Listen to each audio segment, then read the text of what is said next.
அத்தியாயம் 17. வீட்டிற்குள் நுழைந்த பாலு முகத்தில் ஒரே மகிழ்ச்சி. கையில் ஏராளமான புதிய துணிப்பைகள்.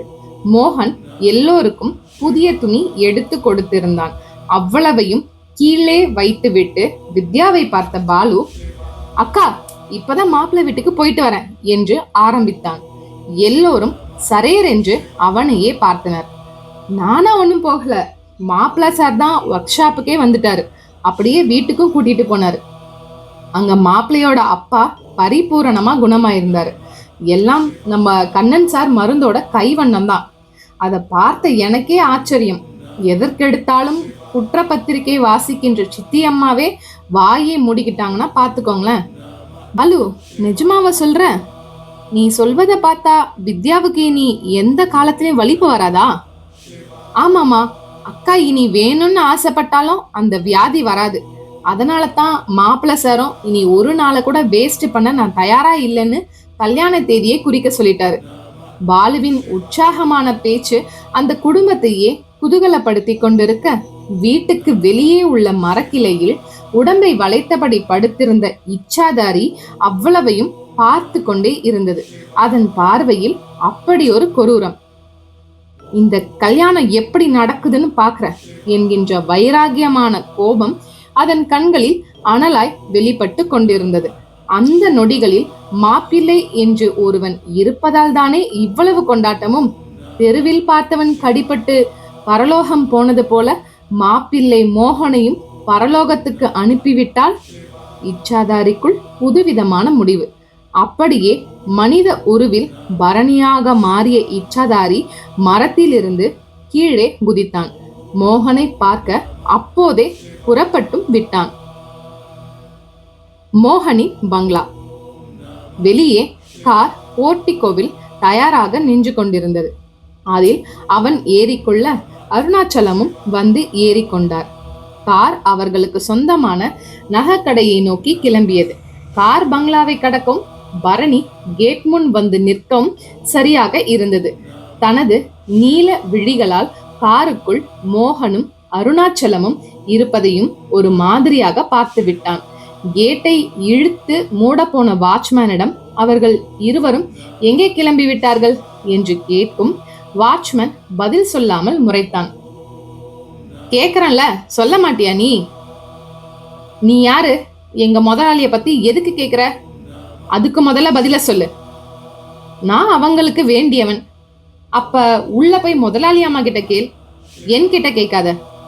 வாட்ச்மேன் பதில் பரணியை சற்று தேங்க செய்தது. என்ன யோசனை? உள்ள போறதா இருந்தா போ, இல்ல வழிய விடு, நடு ரோட்ல நிக்காத. அப்ப நீ அவங்க கார்ல எங்க போறாங்கன்னு சொல்ல மாட்ட, அப்படிதானே? என்ன மிரட்டுற?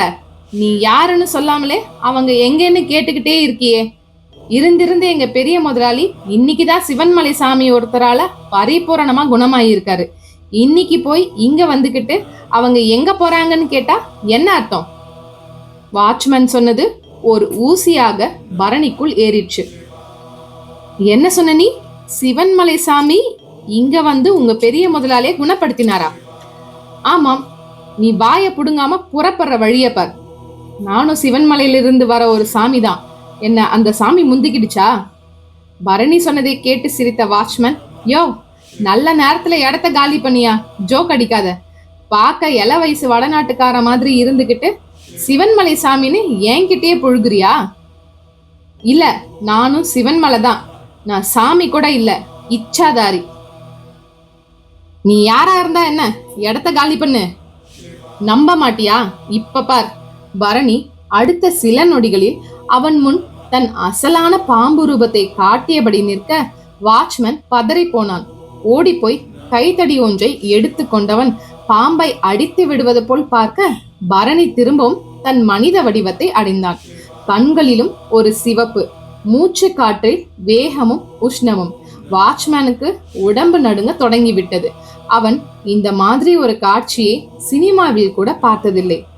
டேய், நீ யாரோ ஒரு சித்து வேலைக்காரன், அதான் இப்படியெல்லாம் பாம்பு மாதிரி காட்சி தர. உன்னை நான் விட்டா நீ என்ன வேணா செய்வ. இரு, இப்பவே என் முதலாளிக்கு தகவல் தரேன்.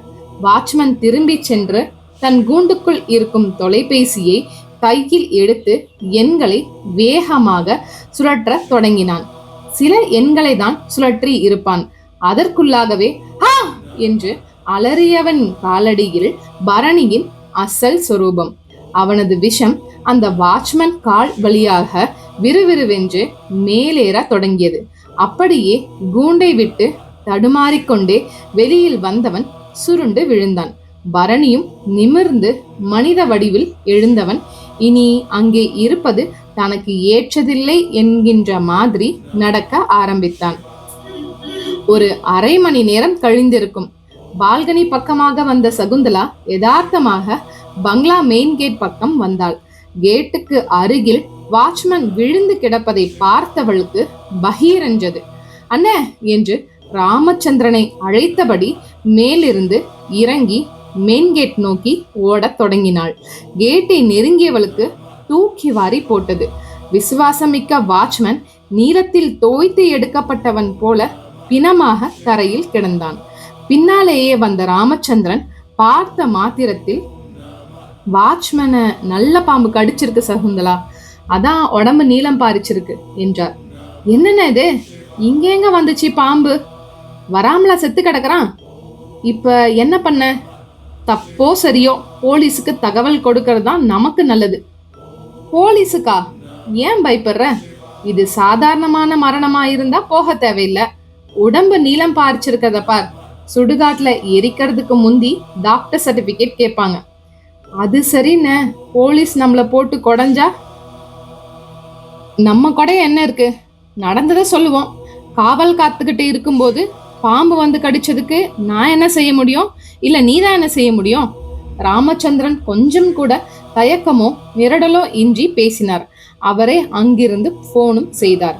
போலீஸுக்கு சொன்ன கையோடு மோகனுக்கும் அருணாச்சலத்துக்கும் கூட தகவல் தந்தார். அவர்களும் வாரி சுருட்டி கொண்டு வந்தனர். அவர்கள் வரவும் ஒரு ஜீப்பில் போலீஸ்காரர்கள் வரவும் சரியாக இருந்தது. உடம்பை சுற்றி வந்து பார்த்தவர்கள் மார்க் செய்து கொண்டு போஸ்ட்மார்ட்டத்திற்கு ஏற்பாடு செய்தனர்.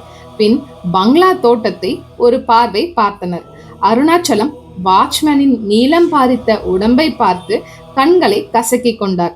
அவருக்கு ஜீரணிக்கவே சிரமமாக இருந்தது.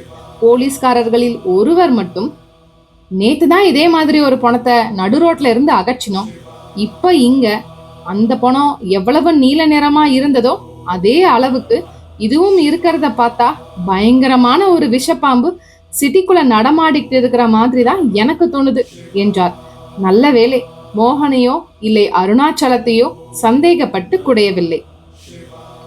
இந்த நாவலோட தொடர்ச்சியை அடுத்த காணொளியில பார்க்கலாம்.